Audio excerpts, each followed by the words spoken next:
Hello and welcome to Car and Bike. The Honda Rebel 500 is here. It's now available at dealerships. So that's the motorcycle.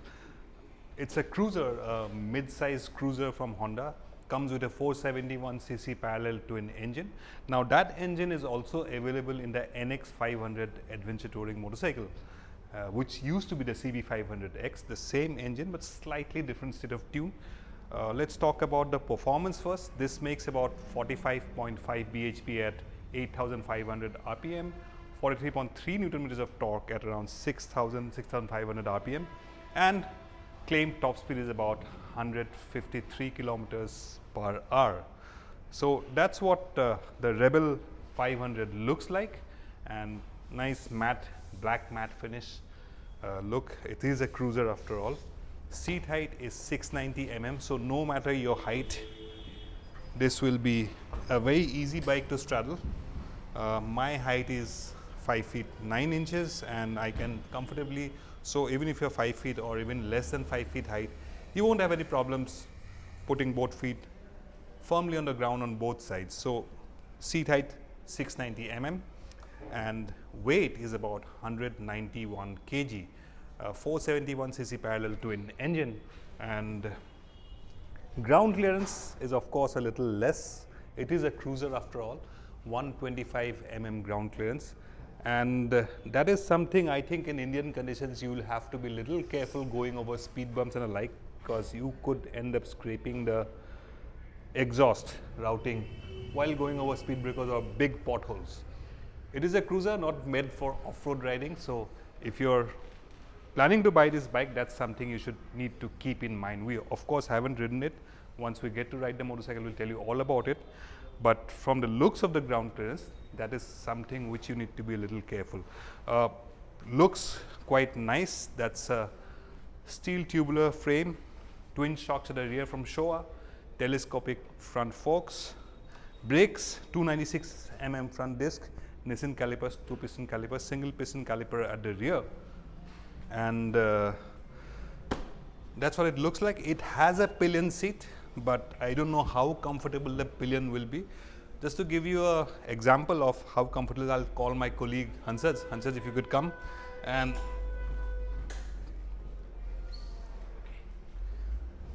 yeah, so that's the pillion seat, and you could of course, if you're riding it in the city, short dashes in and around town, couple of hours, the pillion shouldn't have any problem.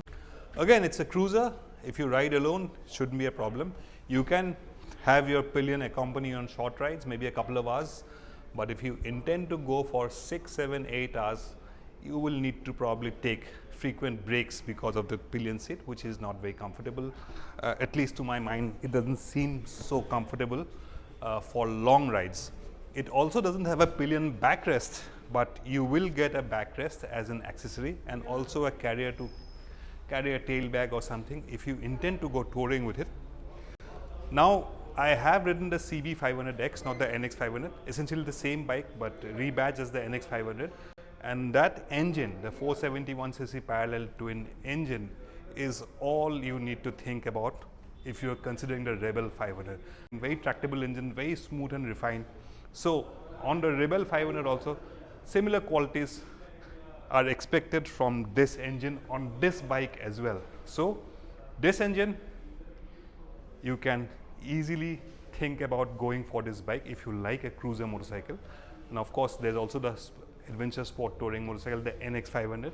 Same engine, slight change in tuning, so that makes slightly more power, but this makes slightly more torque than the NX500. So in terms of instrumentation, it gets a LCD, circular LCD console here, which gives you a speedometer, that's the speedometer reading, a clock, gear position indicator, a fuel gauge, and you have 2 trip meters. You also get fuel consumption reading. So very basic, but yeah, all that you need is right there in front of you. Now there's a peculiar thing about Honda motorcycles across the Honda range, especially the big bikes, is the switches. Now that's something which you need to get used to. The whole entire motorcycling world has the indicator switch here, and Honda for some reason has put the horn here. That takes some getting used to. I've ridden a lot of Honda bikes, and this you will need to get used to because your indicators are below and your horn is there. That's a peculiar thing about the Honda instrumentation. It's only a matter of time getting used to, but just so you know that instead of putting the indicator, you may end up honking, using the horn a lot.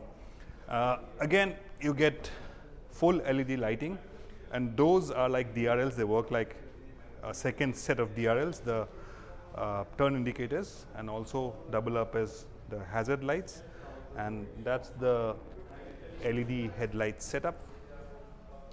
And of course the rear also is an LED. And if you come to the other side, Honda has given this serrated brake lever, which is mostly seen in adventure bikes, but yes, I think it's an advantage, because if you are using it every day, your feet will not slip from the gear lever. And you can see it's got serrated pegs also, in case you think you need more grip on the foot pegs. That's the Honda Rebel 500 for you. 191 kg curb weight, and look at the wheels. The wheels give a lot of muscle, added muscle to the overall look of the motorcycle. That's a fat, I think 130 section front wheel, which is by Dunlop, and 130, 90, 16-inch wheels, and really fat front wheel. And at the rear also is a very fat, again Dunlop wheel. It is gives a lot of muscle to the overall look of the motorcycle. So that's the Rebel for you. Now it is available at dealerships. You can buy it for 5,12,000 rupees ex showroom.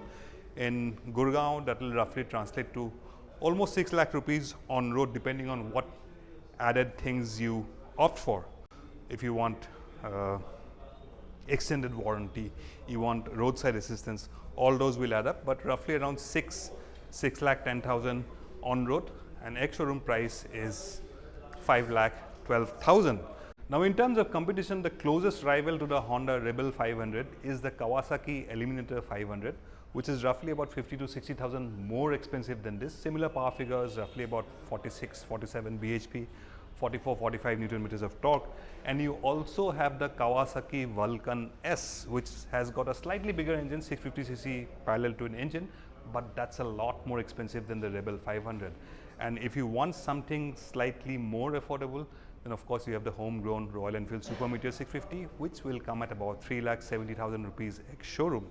For anyone hopping onto a first cruiser bike, this will not scare you with its performance. Very linear performance, very easy to ride. So that's the Rebel 500 for you at 5,12,000 rupees ex showroom. Let us know if you want any more details of the Rebel 500. Of course, let's fire it up and make you listen to what that engine sounds like.